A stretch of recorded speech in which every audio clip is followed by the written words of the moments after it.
সময়টা গ্রীষ্মকাল। কালবৈশাখী আসে বিকেলের দিকে। আর গ্রামের কালবৈশাখীর সবচেয়ে খারাপ দিক হল লোডশেডিং। বিকেলে আকাশে মেঘ দেখে হয়তো মনের কোণে কালিদাস বুড়বুড়ি কাটতে পারেন, কিন্তু তাণ্ডব শেষে যখন রাস্তায় আমের বোল পড়ে থাকতে দেখা যায় বা মশার দল কানের কাছে বিভিন্ন মিটারের সিম্ফনি শোনাতে আসবে, সব রকম রোমান্টিসিজম কালবৈশাখীর দাপটে শত হস্ত দূরে পালাবে। কালবৈশাখী উত্তর এক সন্ধ্যা। ঘনশ্যাম ঘরে বসে অসহ্য হচ্ছে। মশা, লোডশেডিং, গরম মিলে এক অসহনীয় পরিস্থিতি। তার উপরে ঘরে মুড়ি, চানাচুর, বিস্কুট কিচ্ছু নেই। একটু আগে মুড়ির বায়না করে মায়ের কাছে মুখ ছামটা খাওয়া হয়ে গেছে। ঘুমিয়ে পড়েছিল ও। ঘুম থেকে উঠে বেজার মুখে বারমুডা আর টি শার্ট পরে ঘনশ্যাম সিঁড়ির নিচটায় দাঁড়িয়ে হাঁক পারল, মা, বাজারের ব্যাগটা দিয়ে যাও। খানিকক্ষণ সব চুপচাপ। ঝিঝি আর ব্যাঙের ডাকের একটা মিশ্র শব্দ শোনা যাচ্ছে। টুপটাপ কালবৈশাখীর অবশেষ ঝরে ঝরে পড়ছে পাতায় পাতায়। ঘনশ্যাম আবার ডাকল, ও মা, আরে আরে কি হলোটা কি? সিঁড়ির চাতালটা অন্ধকারে ডুবে আছে। অন্যদিন লোডশেডিং হলে হ্যারিকেন জ্বালায় মা। আজ তাও আলো দেখা যাচ্ছে না। একটা অস্পষ্ট ধমকের সুর ভেসে এলো দোতলার ডাইনিং স্পেস থেকে। আজ প্রায় 3 দিন থেকে বাবার জ্বর বলেই বোধহয় মায়ের মেজাজটা ঠিক নেই। কি বলল স্পষ্ট করে বোঝা গেল না। ঘনশ্যাম আর দাঁড়ালো না। সে বাজারের ব্যাগ বগলে করে বেরিয়ে পড়ল বাড়ি থেকে। জংধরা লোহার গেটটা খুলে রাস্তায় নামলে একটা মিশ্র গন্ধ নাকে এসে লাগে। ঝরে পড়া আমের বোল, মেহগনির কুড়ি, পিষে যাওয়া কাঞ্চন ফুলের গন্ধে মিশে আছে সরকারি টিউকলের পাঁকের গন্ধ। বাড়িগুলো অন্ধকারে ডুবে আছে। দু একটা বাড়ি থেকে ডালে ফোড়ন দেওয়ার শব্দ ভেসে আসছে। আজ কেউ বোধহয় শাঁখ বাজায়নি, উলুধ্বনিও দেয়নি। পুরো পাড়াটা যেন এক অশুভ অমঙ্গলের অন্ধকারে ডুবে আছে। রাস্তাটার সামনে বাঁদিকে বাঁক নিয়েছে।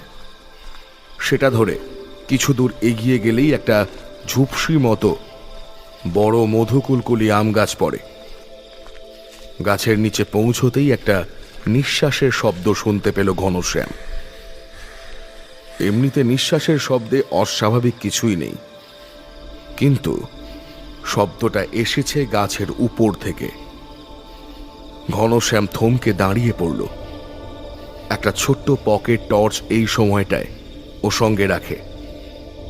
বন জঙ্গলে সাপখোপের খুব ভয় এই সময়। শীত ঘুম ভেঙে ওঠা সরীসৃপের পেটে এখনো অতলান্ত খিদে। সামান্য নড়াচড়া টের পেলেই ছিঁড়ে খাবে একেবারে। টর্চটা জ্বালিয়ে গাছের দিকে ফেলতেই সরীসৃপটা চোখে পড়ল। ঝড়ের আগে কোনো একটা কারণে হয়তো গাছ বেয়ে উঠেছিল। উপরের ডালটা ভেঙে পড়েছে মোটা কালো প্রাণীটার পেট বরাবর। তখনও সাপটা মরেনি। পেট ফেটে লাল অন্ত্র বেরিয়ে এসেছে, আর ফনাটা ঝুলছে রাস্তার ঠিক উপরে। লালা, রক্ত বা বিষ গড়িয়ে পড়ছে মুখ থেকে। সরীসৃপটার মুখ থেকেই ফোঁসানির শব্দটা বেরিয়েছে, আর সেই শব্দটাকেই ঘনশ্যাম কারো নিঃশ্বাস ভেবে নিয়েছিল। আলো না জ্বালিয়ে গাছটার নিচে দিয়ে গেলে কি হতো ভেবে ঘনশ্যামের শরীরটা একবার কেঁপে উঠল। আধমরা সাপটার দিকে চোখ রেখে জায়গাটা পাশ কাটিয়ে যেতে যেতে ঘনশ্যামের কানে একটা ঝটপট শব্দ এলো। একটা প্যাঁচা সাপটার পেটের নখ বিধিয়ে বসলো পাখিটা। ঘনশ্যামের হাতের আলোর দিকে হলুদ চোখ মেলে কিছুক্ষণ তাকিয়ে রইল সেটা। তারপর ঠোঁট ডুবিয়ে দিল সরীসৃপটার পেটের ফেটে যাওয়া লাল অংশটায়। ঘনশ্যামের পেটটা গুলিয়ে উঠল। দ্রুত গাছের দিকে চোখ ঘুরিয়ে এক প্রকার ছুটেই জায়গাটা পার হয়ে গেল। এদিক দিয়ে একটা শর্টকাট আছে বাজারে যাওয়ার, তবে সেটা সরু কাঁচা রাস্তা। গায়ে গায়ে লেগে থাকা টিন আর টালির বাড়িগুলোর ভিতর দিয়ে যেতে হয়। কংক্রিটের মূল রাস্তাটা উত্তরে অনেকটা ঘুরে বাজারের দিকে গিয়েছে। আম ফুলের টক গন্ধে বুকের রক্তটা একবার চলকে উঠল ঘনশ্যামের। কাঁচা রাস্তাটায় দুটো মোড় পার হলেই কানাইয়ের বাড়ি। কানাই প্রতি মঙ্গলবার সকালের ট্রেনে হাওড়ার হাটে যায় মাল কিনতে। হাট ছেড়ে মেহতা মার্কেট, কম দামি টর্চ, লাইটার, কাঁচি, সেপ্টপিন এইসব কিনে আনে পাইকারি দরে। গ্রামে সে জিনিসটার দামই বেড়ে যায় চতুর্গুণ। কাঁচা পয়সা। কানাইয়ের বাড়ির সামনেটা কামিনী, রঙ্গন আর লেবু গাছের পাতার আড়াল হয়ে থাকে। শুধু দরজা বরাবর চাপ কলটা দেখা যায়। বাড়ির কাছাকাছি পৌঁছতে বাসনপত্রের ঝনঝনানি শুনতে পেল ঘনশ্যাম। বাইরের দরজা দিয়ে আলোর একটা ক্ষীণ রেখা রাস্তার উপর এসে পড়েছে। হারিকেন জ্বালিয়ে বাসনপত্র মাজছে কানাইয়ের বউ। পা টিপে টিপে গাছপালার ঘেরা টোপটা পার হয়ে দরজার সামনে দাঁড়াতেই দৃশ্যটা চোখে পড়ল। উবু হয়ে বসে একটা বড় অ্যালুমিনিয়ামের হাঁড়ি খড়কুটো দিয়ে ঘষছে বউটা। না, হ্যারিকেন জ্বলছে না বাড়িতে। পাশের বাড়ির ইমার্জেন্সি পাওয়ারে জ্বলা হলুদ আলোর রেখা এসে পড়েছে পাঁচিল পার হয়ে দরজার কাছে।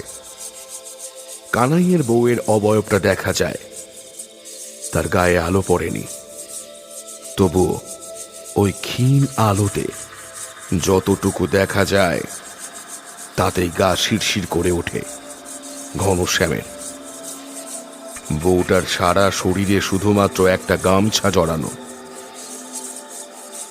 কাঁধের উপর থেকে গামছাটা খসে পড়েছে, আর বাসন মাজার তালে তালে ভারী ভারী নিঃশ্বাস বেরিয়ে আসছে বুক চিরে। কিছুক্ষণ নিঃশ্বাস নিতে ভুলে গেল ঘনশ্যাম। কানাইয়ের বউকে অজস্রবার উদম গায়ে দেখেছে, কিন্তু এই বৈশাখী সন্ধ্যায় ভিজে ভিজে গরম হাওয়ায় আম ফুল, লেবু ফুলের মিশ্র গন্ধ মাখা আবছা আবছা বউটা যেন বুকের নরম জায়গায় অদৃশ্য আঁচড় কেটে গেল। মদ খেলে কানাই বলে ওঠে,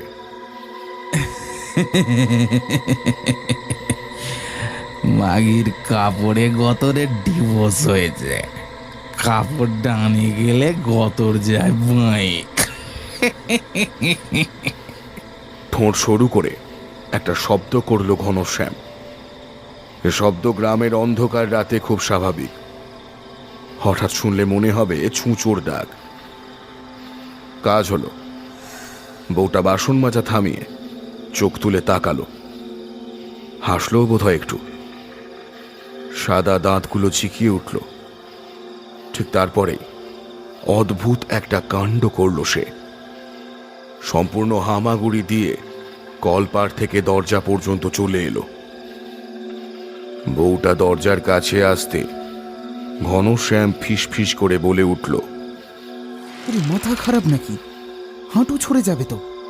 উফ, আরে দাঁড়াতে গেলে গায়ে আলো পড়বে, দেখে ফেলবে পাশের বাড়ি থেকে। বেশ, বুঝলাম। কারখানার দিকে আসবে একবার? যাব, তবে আজ হবে না, কিন্তু শরীর খারাপ। মাসের মধ্যে কবার শরীর খারাপ হয় তোমার? এই তো কয়দিন আগে। খ্যাচ করে উঠল বউটা, একেবারে বন বেড়ালের মতো। এই শোন, ভাতার ছাড়া কারোর কেয়ার করে না বৃন্দা বামনি, তাই ভাতার ছাড়া ওকে মিথ্যেও বলে না। আর রোজ রোজ কি হতো? হ্যাঁ, পরশুই তো হলো। এমনি দুটো কথা বলা যায় না নাকি? আচ্ছা আচ্ছা, বুঝেছি। কখন আসবে? ভারী যেন দেশ উদ্ধার করতে যাচ্ছ। বসো গে, আধ ঘন্টার মধ্যেই আসছি। ঘাড় নেড়ে চলে আসছিল ঘনশ্যাম। বৃন্দা পিছু ডাকলো। এই লোকটা। ঘনশ্যাম ঘুরে দাঁড়ালো। কি হলো আবার? বাবা শোনার মন খারাপ হলো নাকি? আরে শরীর খারাপ তো কি হয়েছে? মুখ নেই আমার? আহা, রাগ করো কেন? মুখ দিয়ে তো কথা বলবো, সেটাই তো বললাম। ঘনশ্যাম আর দাঁড়ালো না। কানাইয়ের বাড়ির উত্তর সীমায় পৌঁছে পথ পূবে বেঁকে গিয়েছে। সেই পথ ধরে কিছু দূর গেলে গাছপালার ঘেরাটোপ ছেড়ে ফাঁকা জায়গায় গিয়ে পড়তে হয়। ডান দিকে ছেলেদের খেলার মাঠ, বাঁদিকে পরিত্যক্ত কাগজ কারখানা দাঁড়িয়ে আছে। বিরাট বিরাট দুটো ধাতব গোলকের অবয়ব স্থির হয়ে আছে অতিকায় যক্ষিণীর বুকের মতো। মরচে ধরা চিমনির পাশে ধুলো মাখা দেবদারু গাছের পাতা সরসর করে শব্দ তুলছে মিহি বাতাসে। কারখানার মরচে ধরা গেটটা খুব সাবধানে পার হতে হয়। বর্ষার জলে কুয়াশায় সেটার উপরের অর্ধেক মরচে ধরে ক্ষয়ে গেছে। নিচের অংশগুলো ছুঁচলো আর ধারালো হয়ে আছে বর্ষার মতো। একটু অসাবধান হলেই পেট চিড়ে যাবে। প্রায় হামাগুড়ি দিয়ে ভিতরে ঢুকতে ঢুকতে বৃন্দার হামাগুড়ি দেওয়ার দৃশ্যটা মনে পড়ে গেল ঘনশ্যামের। গেটটা পার হতেই ডান হাত কিছু একটা থকথকে বস্তুর উপর পিছলে গেল। একই সঙ্গে দুর্গন্ধ ওর নাকে এসে লাগলো। সোজা হয়ে দাঁড়িয়ে আলোটা জ্বালাতেই ঘনশ্যামের সারা শরীর গুলিয়ে উঠল।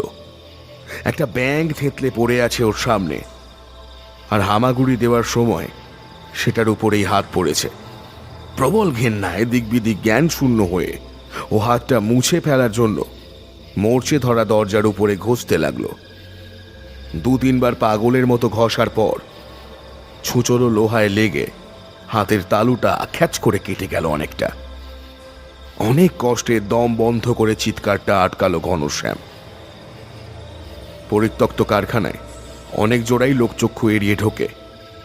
পাশের ক্লাবের ছেলেরাও তককে তককে থাকে, ধরতে পারলেই ভিডিও বানিয়ে পয়সা খিঁচবে। হাতটা কিছু দিয়ে বাঁধা দরকার। দরদর করে রক্ত পড়ছে, তার উপরে মরচে ধরা লোহায় কাটা। কাল একটা টিটেনাস নিতে হবে। গায়ের পাতলা জামাটা ছিঁড়ে হাতের কাটা জায়গাটা বাঁধল ঘনশ্যাম। একটা সিমেন্টের ভাঙা স্ল্যাবের উপরে বসে বিড়ি ধরালো। নিজের উপরেই রাগ হচ্ছিল ওর। বৃন্দা অনেকবার বলেছে ওর ঘরে যেতে, কিন্তু পাড়ার কারো ঘরে এইসব কাজকর্ম করে না ঘনশ্যাম। গ্রামের বাইরে বা দূরে কোথাও হলেও তাও ঠিক আছে, ধরা পড়লে ভুজুং ভাজুং দিয়ে বা নিখাত প্রেমের গল্প শুনিয়ে দেওয়া যায়। পাড়ায় তো আর ওসব চলবে না। আর কানাইয়ের ঘরখানাও জঘন্য। স্যাঁতস্যাঁতে মেঝে, খাটের নিচে গুচ্ছে ছেঁড়া জামা কাপড়, ছাগলের পিঠ ঢাকার বস্তা, ছুঁচোর নোংরা। পেটটা আরো একবার গুলিয়ে উঠল। বাঁ হাতের বিড়িটা মুখের কাছে আনতেই ডান হাতের তালুর কাছে একটা শ্বাস টেনে নেওয়ার শব্দ শোনা গেল। সেদিকে তাকাতেই দুটো জলজল করতে থাকা চোখ আর দুপাটি সাদা দাঁত দেখা গেল। লাফিয়ে উঠেছিল ঘনশ্যাম। বৃন্দার বিরক্ত গলা শোনা গেল, আমুলো যা, ভূত দেখলে নাকি? ঘনশ্যামের হাতের বিড়িটা পুড়তে পুড়তে আঙুলে ছ্যাঁকা দিচ্ছিল। চমকে উঠে সেটাও ফেলে দিল। তুমি কখন এলে? টের পেলাম না তো একবারও। আর বললে যে আধ ঘন্টা পরে আসবে। আরে গন্ধে গন্ধে চলে এলাম গো লোকটা। গন্ধে গন্ধে মানে? ব্যাটা ছেলে শরীরের গন্ধ বোঝো না নাকি? পরের জন্মে মেয়ে ছেলে হয়ে দেখো, বেটা ছেলের গায়ের গন্ধে কেমন পাগল পাগল লাগে। ঘনশ্যাম আবার আগের জায়গায় বসে পড়ল ধপ করে। আজ যেন কিছুই ভালো লাগছে না। আকাশ থেকে একটা ভেজা অথচ গরম কাপড় নেমে এসে গায়ে লেপটে যাচ্ছে যেন। বৃন্দা গা ঘেঁষে এলো। এই লোকটা অমন গোমরা মুখ করে আছো কেন? হাতটা কেটে গেল, ভালো লাগছে না। কই দেখি। ঘনশ্যাম হাতটা তুলে ধরল। শরীরের সঙ্গে ঘন হয়ে থাকা বৃন্দা নিচু হয়ে হাতের বাঁধনটা খুলে ফেলল, আর তখনই ফিনকি দিয়ে রক্ত বেরিয়ে এলো জায়গাটা থেকে। ঘনশ্যাম কোকিয়ে উঠতে যাচ্ছিল, কিন্তু তার আগেই বৃন্দার জিভ দিয়ে কাটা জায়গাটা সাপড়ে ধরল। দেহটা শিরশির করে উঠল ঘনশ্যামের। একটা সুখের অনুভূতি মেয়েটার জিভ থেকে রক্ত হয়ে সারা শরীরে যেন ছড়িয়ে যেতে লাগলো। আরামে না ক্লান্তিতে যেন চোখ বুজে এলো। কোথায় যেন সাপে ব্যাঙ ধরেছে। ব্যাঙের অন্তিম কান্না, বৃন্দার উল্লাসের গোঙানি, তক্ষকের ডাক, ঝরা পাতার উপরে টুপটাপ করে আমগুটি ঝরে পড়ার শব্দ। শুনতে শুনতে কখন যেন বাজারের ব্যাগটার উপরেই শুয়ে পড়েছিল। একটা প্রবল ঝাঁকুনিতে চমকে উঠে বসল। একটা অবাক পুরুষালী গলা কানে এসে বলল, এখানে কি করছিস রে? হ্যাঁ? ঘনশ্যাম বিহবল হয়ে দেখল ওর সামনে কানাই দাঁড়িয়ে। বুকের ভিতরটা হঠাৎ খালি হয়ে গেল ভয়ে। তার মানে বৃন্দাকেও দেখেছে কানাই। বেশ কিছুক্ষণ কোনো কথা বলতে পারল না ও। বোকার মতো এদিক ওদিক তাকাতে লাগলো। স্বর্ণলতার ঝোপটা চুপ করে আছে দরজার পাশে। কারখানার ভাঙা জানলাগুলো হাঁ করে অন্ধকার গিলে খাচ্ছে। কই, বৃন্দা তো কোথাও নেই। কানাই আবার বলল, ইরে, ভূত দেখছিস নাকি? জোর করে হাসার চেষ্টা করলো ঘনশ্যাম। একটা ঢোক গিলে বলল, ইয়ে ওই ঝড়ের পরে আম কুড়োতে এসেছি। তুই কি করে দেখলি আমাকে? হাট! এই ফাইজলামি মারিস না কানা, হ্যাঁ? ফাইজলামি মারিস না। তোর নিজের 20 বিঘা আম বাগান রয়েছে, আর তুই এই অখেদ্য আটি গাছের আম কুড়াতে এসছিস? হ্যাঁ, আমাকে বিশ্বাস করতে হবে? জালা, নির্ঘাত চড়স মেরেছিস, হ্যাঁ? বল, তাই না? বেমক্কা ধরা পড়ে গেছে এমন ভাব করে ঘনশ্যাম একটা কান এঁটো করে হাসি আসলো। তারপর সহজ হওয়ার অভিনয় করে বলল, এই তুই বললি না তো আমি এখানে, এটা কে বললো তোকে? বুদির চাই, গঁ গঁ করছিলি, দাঁত কেলিয়ে ওই রাস্তা থেকে শোনা যাচ্ছিল। এসে দেখি তুই চোখ উল্টে পড়ে আছিস। ডোজ বাড়িয়েছিস? হ্যাঁ, সত্যি করে বল। আচমকা অসহ্য ব্যথায় কাটা জায়গাটা টাটিয়ে উঠল হঠাৎ। পাথরের মতো ভারী লাগছে হাতটা। ডান হাতটা ফুলে উঠেছে বেশ বুঝতে পারছে ঘনশ্যাম। কথা আর ব্যথার অনুভব দুটোই ঘুরিয়ে দিয়ে ঘনশ্যাম বলল, মঙ্গলবার না আজকে? হাটে যাসনি? চুপ করে রইল কানাই। তারপর ঘনশ্যামের পাশে বসে পড়ল থপ করে। একটা বড় নিঃশ্বাস ছেড়ে বলল, এই ঘন, বাংলা খাবি? ঘনশ্যাম উত্তর দিল না। বোতলের ছিপি খুলল কানাই। কচকচ করে শব্দ হলো প্যাঁচ কাটার। বোতলটা ঘনশ্যামের দিকে এগিয়ে দিয়ে কানাই বলল, নে, মুখ লাগিয়ে খা। বাড়িতে খাবো ভেবে গেলাস ফেলাস আনেনি।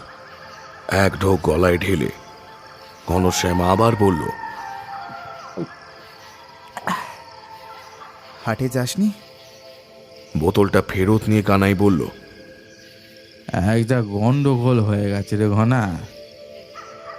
সারাদিন ঘরে বসেছিলাম ঘাপটি মেরে, একটু আগেই বেরিয়েছি। হঠাৎ একটা হাওয়া দক্ষিণ থেকে ছুটে এলো। হঠাৎ এলো, হঠাৎ হারিয়ে গেল। ঝড় চলে যায় অন্য মনস্ক দামাল ছেলের মতো। এমন সব হাওয়ায় টুকরো বোধ হয় ভুলে যায় ফিরিয়ে নিয়ে যেতে। হাওয়ার শব্দটা থামলে ঘনশ্যাম অবিশ্বাসের সুরে বলল, যা, মিথ্যে বলছিস তুই। কানাই হাসলো বোধ হয়, হয়তোবা পাতা ঝরে পড়ল। মিথ্যে? হ্যাঁ, কেন এমন বলছিস কেন রে? তুই কি আমার বাড়িতে এসেছিলি? হ্যাঁ। কথাটা বলেই ঘনশ্যাম বুঝেছিল ভুল করে ফেলেছে। তাড়াতাড়ি যুক্তি দিল, আরে তুই কোনোদিনও হাট কামাই করিস না আমি জানি, তাই বললাম। হ্যাঁ হ্যাঁ হ্যাঁ হ্যাঁ, ওই যে বললাম না, একটা গন্ডগোল হয়েছে। কানাইয়ের ছায়া ছায়া শরীরটা উঠে গেল। গেটের দিকে কিছুটা এগিয়ে গিয়ে ঝুঁকে পড়ে কি যেন একটা কুড়িয়ে নিল। ঘনশ্যাম একটু অবাক হয়ে বলল, কি খুঁজছিস রে ওখানে? আর মালের চারটা পড়ে গেছিল, পকেটটা ফুটে হয়ে গেছে রে, কখন অজান্তে সব পড়ে যায় রে, সব পড়ে যায়। কানাইয়ের শরীরের উপর হঠাৎ মেঘ সরে চাঁদ উঠে এলো। ওর মাথার উপর দিয়ে আঁটি আম গাছের ডালটা ঝুঁকে পড়েছে কারখানার চৌহদ্দির বাইরে। কানাইয়ের দিকে মুখ তুলে একটা কথা বলতে গিয়ে স্থির হয়ে গেল ঘনশ্যাম। গাছের ডালে বৃন্দা। কানাইয়ের মাথার উপর দিয়ে চাঁদ ফুঁড়ে পা টিপে টিপে পাঁচিলের বাইরের দিকে এগিয়ে যাচ্ছে মেয়েটা। মুখে পড়েছে খয়াটে চাঁদের মলিন আলো।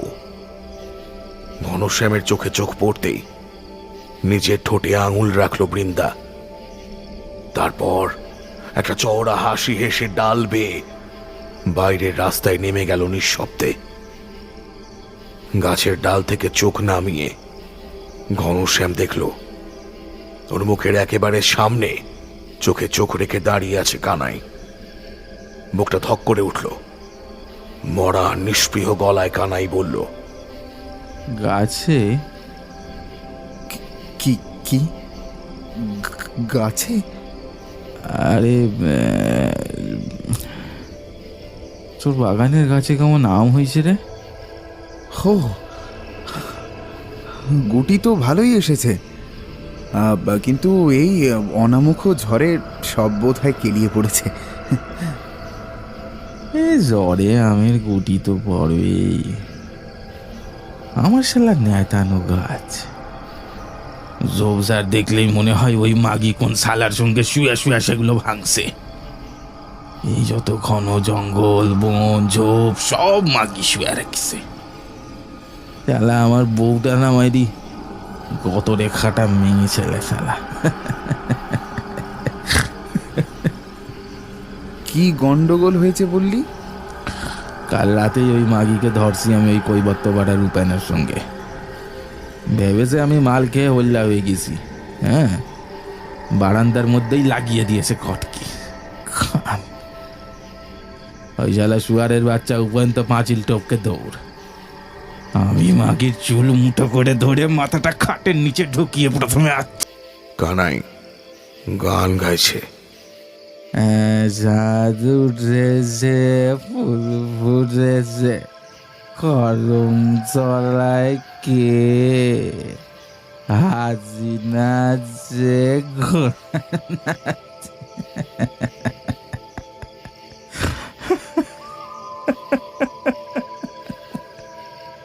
হাতের অসহ্য ব্যথায় নেশার ঝিমুনিটা কেটে গেল। ধর্মর করে উঠে বসলো ঘনশ্যাম।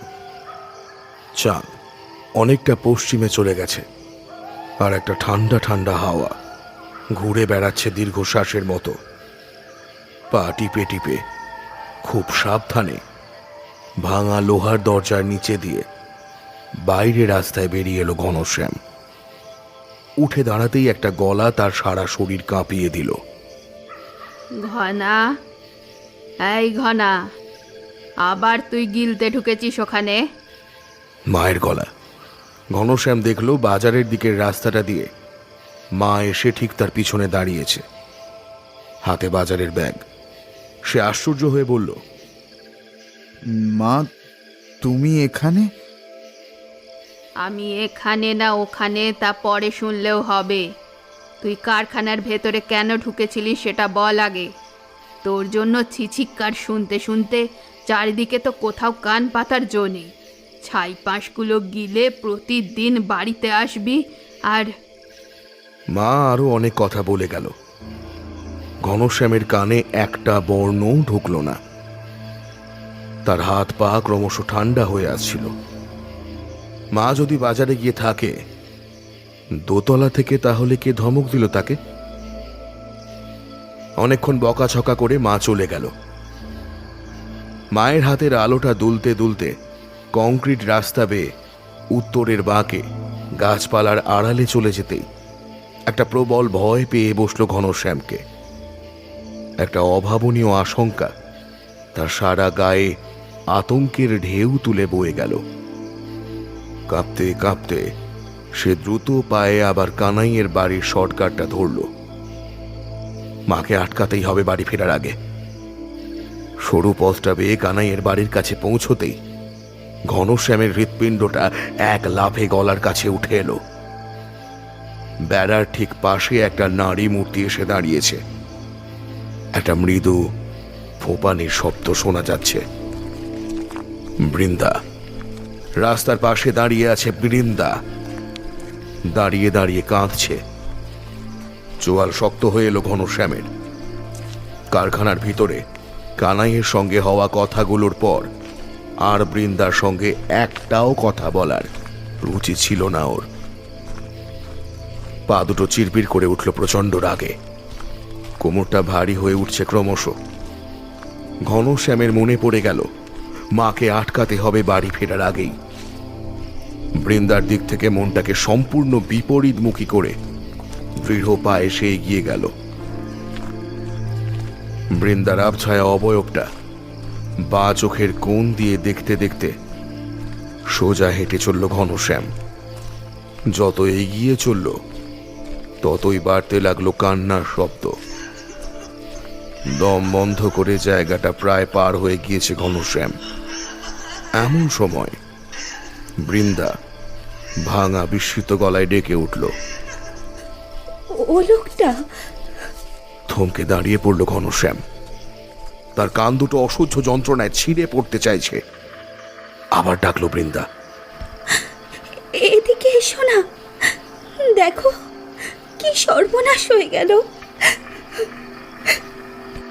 গলা খাকারি দিয়ে যতটা সম্ভব স্বাভাবিক সুরে কথা বলার চেষ্টা করল সে।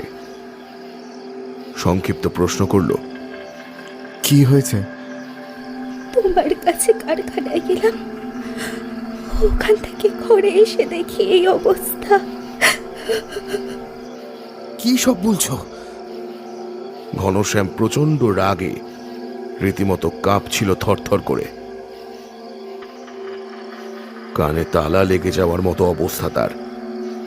প্রাণপণে রাগ দমন করে সে বলল, কি অবস্থার কথা বলছো?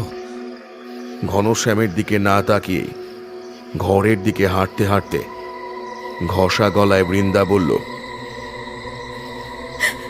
কি বলবো বলো, সারে সর্বনাশ হয়ে গেছে একেবারে। তুমি তুমি নিজে এসে দেখো কি অবস্থা। রান্নাঘরটা মূল ঘর থেকে কিছুটা দূরে। ফ্যাকাশে উঠোনের এক পাশে টালি ছাওয়া রান্নাঘরটা দাঁড়িয়ে আছে মলিন হয়ে যাওয়া ক্যালেন্ডারের ছবির মতো। দরজাটা হাট করে খোলা। বৃন্দা দাঁড়িয়ে পড়ল। ঘনশ্যামের দিকে ঘুরে দাঁড়ালো। দু একটা চুল উঠছে, চোখ দুটো ফুলে উঠেছে কেঁদে কেঁদে। খোলা দরজার দিকে হাত দেখিয়ে সে বলল, যাও দেখে এসো নিজে। হাতের আলোটা জ্বালিয়ে ঘরের দিকে এগিয়ে গেল ঘনশ্যাম। এত নিস্তব্ধ জায়গাটা যে নিজের হৃৎপিণ্ডের ধুকপুক শব্দ শুনতে পাচ্ছে সে। চৌকাঠ পার হতেই ঘনশ্যামের মুখ থেকে একটা চাপা আর্তনাদ ঠিকরে বেরিয়ে এলো। একটা টিকটিকি। টিকটিকিটা বিস্ফারিত দুটো চোখের উপর দিয়ে হেঁটে এসে ঠোঁটের উপরে থমকে দাঁড়িয়েছে, আর সেই ফেটে বেরিয়ে আসা চোখ, নীল হয়ে যাওয়া ঠোঁট সহ কানাইয়ের শরীরটা ঝুলে আছে রান্নাঘরের বাঁশের আড়া থেকে। পিছিয়ে আসতে গিয়ে চৌকাঠে পা লেগে উঠোনে ছিটকে পড়ল ঘনশ্যাম। চোখের সামনে বৃন্দার শরীরটা এসে দাঁড়িয়েছে। ফুপিয়ে ফুপিয়ে মেয়েটা বলল, তোমার সঙ্গে কারখানায় বসে মধু কিনতে দেখলাম মিনসেকে। কে বুঝেছে তখন সে ততক্ষণে মরে কাঠ।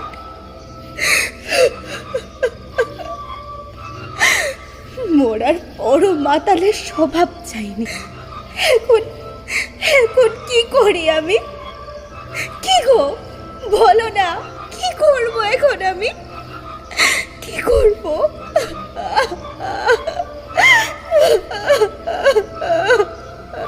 ঘনশ্যাম আর দাঁড়াতে পারল না।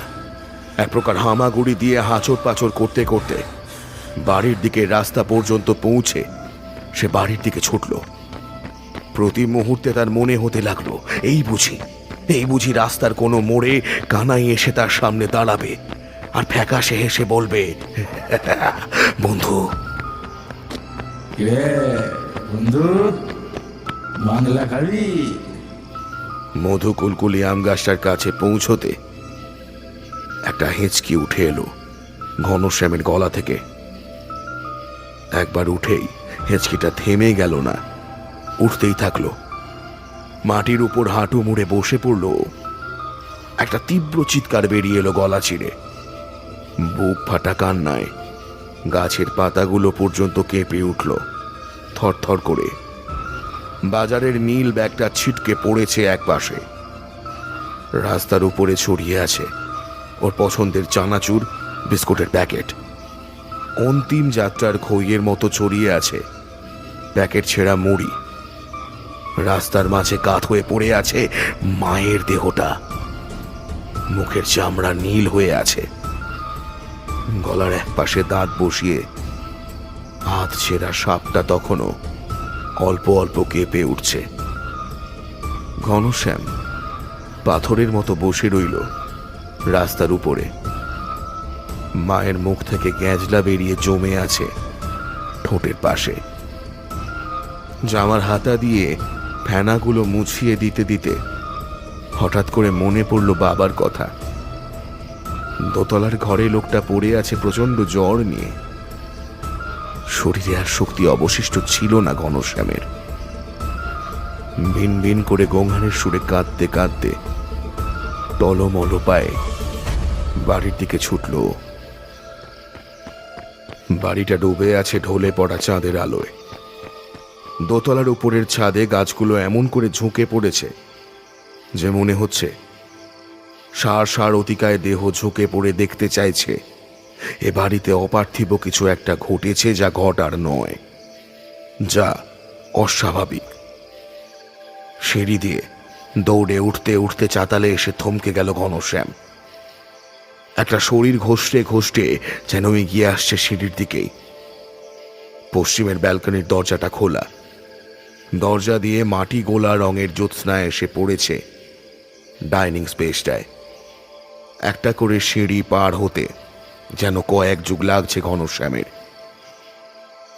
ঢোক গিলতে গিয়ে গলার কাছটা আটকে গেল যেন। শুকিয়ে কাঠ হয়ে আছে জিভ, তালু, মুখের ভিতরটা। ঘষটানির শব্দটা আসছে বাবার বেডরুম থেকে ডাইনিং স্পেসের দিকে। একটা অস্পষ্ট গোঙানির শব্দ শোনা যাচ্ছে। ঘর ঘরে সর্দি বসা গোঙানি। গোঙানির সঙ্গে সঙ্গে একটা চাপা আনন্দের হাসিও শোনা যাচ্ছে ক্ষীণভাবে। আরও একটা সিঁড়ির ধাপ উঠতেই বাবাকে দেখতে পেল ঘনশ্যাম। তার দিকেই হাত বাড়িয়ে আছে লোকটা। স্বাস্থ্যবান বাবার মুখের চামড়াগুলো ঝুলে পড়েছে। যেন চামড়ার নিচের রস শুষে নেওয়া হয়েছে কিছু দিয়ে। ঘনশ্যামকে দেখে শিরা ওঠা কঙ্কাল সার হাতটা বাড়িয়ে দিল ওর দিকে তার বাবা।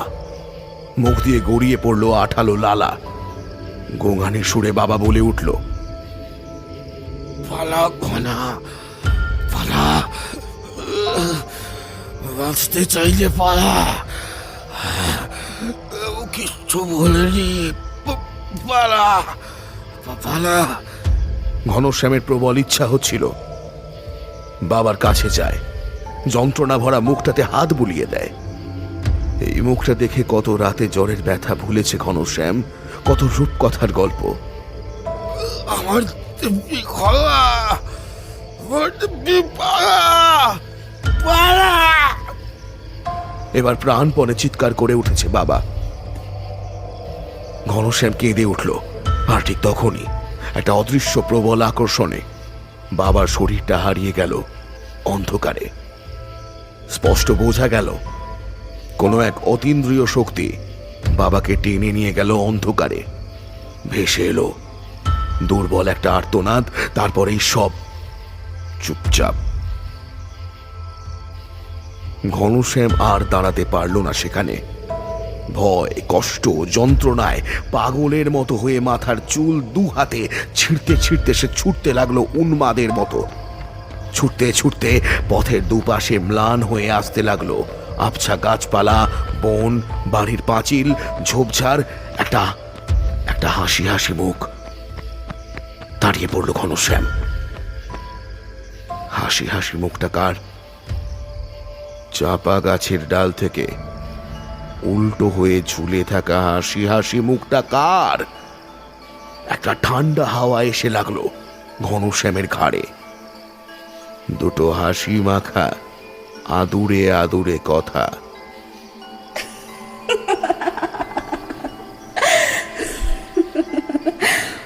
ওই লোকটা। ঘনশ্যাম মাথা ঘুরে পড়ে গেল।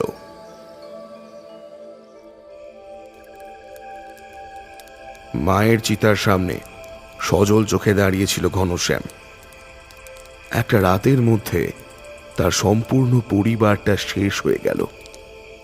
একটু দূরে কানাইয়ের দুই দাদা নদী তীরের বালির উপর বসে আছে। শীর্ণ মুখগুলোতে নিজের মুখের প্রতিচ্ছবি দেখতে পাচ্ছিল ঘনশ্যাম। ওর চোখে চোখ পড়তেই কানাইয়ের বড়দা বলাই উঠে এলো। ঘনশ্যামের কাঁধে হাত রেখে বলল, ওই রাক্ষসী মেয়ে ছেলেটার জন্য আমার ভাইটা শেষ হয়ে গেল রে। কানাইয়ের চিতার আগুন হু হু করে উঠছে নদীর হাওয়ার তাড়নায়। ঘনশ্যামের আর কোনো শক্তি অবশিষ্ট ছিল না। চোখ মুছে একটা দীর্ঘশ্বাস ফেলল শুধু।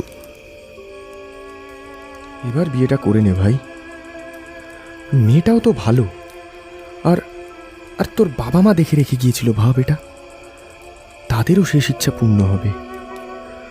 তোর বাবার তো পোস্টমর্টেম হবে, তা কবে রিলিজ দেবে বডি? হাজার দুঃখের মধ্যে একটা শীতল আরামের বাতাস অনুভব করল ঘনশ্যাম। মায়ের চিতার জ্বলন্ত কাঠ ছুঁয়ে নদী থেকে উঠে আসা হাওয়াটা যেন ওর মাথায় উষ্ণ স্নেহ স্পর্শ বুলিয়ে গেল। ঝুমুরের মুখটা মনে পড়ে গেল। গোলগাল মেয়েটা, খাঁজ কাটা চিবুকে বাদামি তিল। একটা দীর্ঘশ্বাস ফেলে ঘনশ্যাম বলল, হ্যাঁ রে বলাইদা, এর মধ্যেই বিয়ে করে নেব।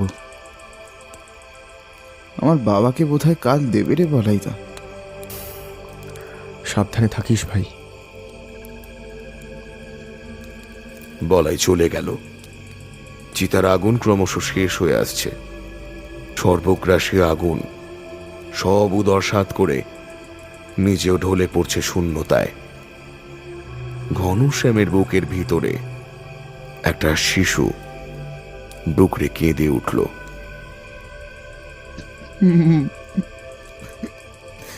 মাগো,